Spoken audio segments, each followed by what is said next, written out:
Hi, my name's Olivia. I'm a paediatric dietitian and the founder of Nourishing Bubs.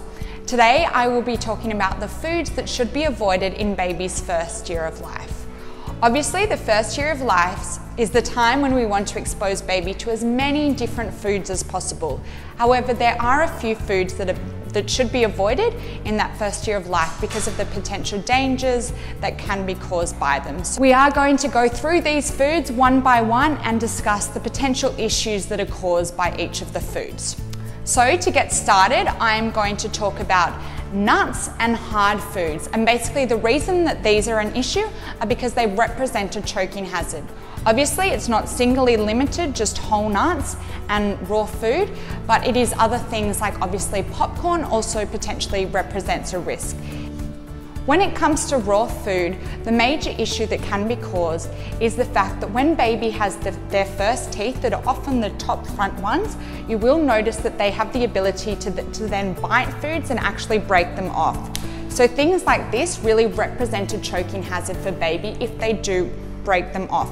So for something like a carrot, it is best to steam the carrot until it is nice and soft so that it can be squashed between baby's tongue and palate without representing a choking issue. For things like apple, it is again a similar issue. Obviously these things can break when bitten with those front teeth and can represent a choking hazard. When it comes to apple, the options are obviously you can steam it or roast it to really soften it. You can also just cut it into much finer slices, so just making it really, really thin slices that they almost suck on.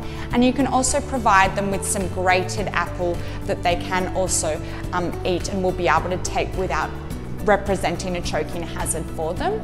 As I mentioned, obviously popcorn is a really big one, and as it has become such a popular snack, particularly with toddlers and slightly older children, it is important that the young babies don't get their hands on it and ingest it because it can really represent a very problematic issue for them. Nuts, obviously when it comes to nuts, you want to be making sure that you are offering nuts in the form of a nut paste or a nut milk, or also nut flours that can be incorporated to cooking, and not obviously giving babies these whole nuts that represent a choking hazard. This is for the same reason obviously that toys, etc. that have small parts can represent a choking hazard for baby. Moving on, the next thing we are going to talk about is tea. Now for some people, they do feel like tea for the first year and second year of life can be a good option for baby, particularly when they're sick, obviously making sure it's not too hot, etc.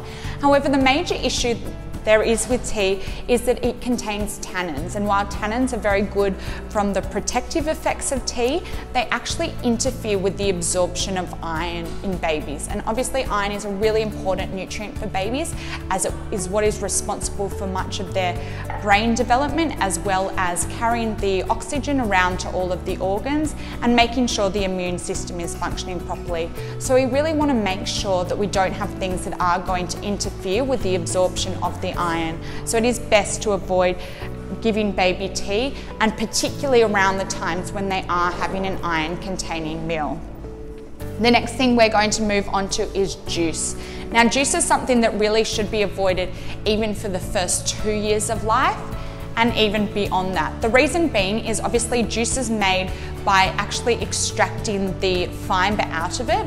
So you are left with nothing but what becomes basically a pure glass of sugar. Obviously it is natural sugar, but babies are not used to taking in so much sugar at once, and it ultimately can cause them to have quite severe diarrhea. So it is best to avoid giving baby juice, particularly for that first year of life and even for that second year of life. In that second year of life, if you are going to offer it, it is important just to make sure that it is a diluted version. So 1 part juice to 2 parts water is the best option. However, I'd really encourage you, if you do want to give something like a juice, one, to make sure that you add some vegetables into it, so it's not just pure fruit juice, but also to make sure, if possible, you can make it into a smoothie. So make them at home, make them a smoothie, so where you're actually blending the whole fruit and vegetables and keeping everything in there, including the fibre. The next thing we are going to talk about is honey. So the reason why honey is such an issue is it basically has the potential to contain a spore, which can for babies ultimately multiply in their bodies and cause botulism in them. Botulism is a potentially deadly disease, and basically what happens is their muscles become very weak and they can ultimately die from it, not to scare you. But if you do want to sweeten foods, the best way to do it would firstly be to do things like apple puree, sweet potato puree, other fruit purees are a great way to naturally sweeten things. Dates are another option. You can soak dates, make them hot and then, make them soft and then puree them through foods, and that's another way to add sweetness as well as adding a good dose of healthy fibre for baby's digestive system. And the other one obviously is opting for like a pure maple syrup. It is important to make sure that you do read the back of the label and ensure it is 100% pure maple syrup as opposed to a sugar syrup that has been sweetened with maple flavouring. And the next thing that we need to avoid in that first year of life is cow's milk. And the reason for this is that ultimately baby for the first year of life should be relying solely on breast milk or formula as the alternative. Obviously these two have a different composition to what cow's milk have, and the major difference is that the protein level in cow's milk is much higher than it is in breast milk or formula milk. And by basically exposing baby to too much protein, you can put extra strain on their kidneys, which is not good for them. So it's important that we are not giving cow's milk. There are some exceptions, so you can definitely give cow's milk in the form of yogurt and cheese. That is not an issue, but it is just ensuring that you are not displacing a whole breast milk feed or a whole formula milk feed with a glass of milk, and that's what we need to worry about. You can also do some cooking, etc., where you do incorporate some cow's milk into it. That is also not an issue.